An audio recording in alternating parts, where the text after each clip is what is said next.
सीतापुर के लाल बहादुर शास्त्री स्टेडियम में विधानसभा होली मिलन समारोह के आयोजन करी गई, जेमा क्षेत्रीय विधायक, खाद्य और संस्कृति मंत्री अमरजीत भगत शामिल हुई। होली मिलन समारोह में सीतापुर विधानसभा क्षेत्र के तीनों ब्लॉक के कार्यकर्ता और कांग्रेस के पदाधिकारी मन शामिल हुए। कांग्रेसी लोगन के संग क्षेत्र के आम नागरिक घलो होली मिलन समारोह में सम्मिलित हुए।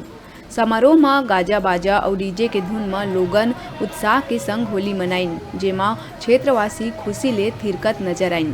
क्षेत्रीय विधायक अमरजीत भगत के संग कांग्रेस के पदाधिकारी और आम नागरिक मन जम के होली खेलिन। पहले तो सब लोगों को होली का, रंग पंचमी का बहुत बहुत बधाई।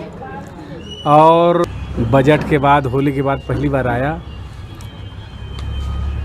होली के त्यौहार का, जहां खुशी है लोगों में, वहीं माननीय भूपेश बघेल जी के बजट से भी लोग काफ़ी उत्साहित हैं। यहाँ के नौजवान, यहाँ की महिलाएं, आंगनबाड़ी कार्यकर्ता, सहायिका, मितानिन, सभी लोग खूब उत्साहित हैं।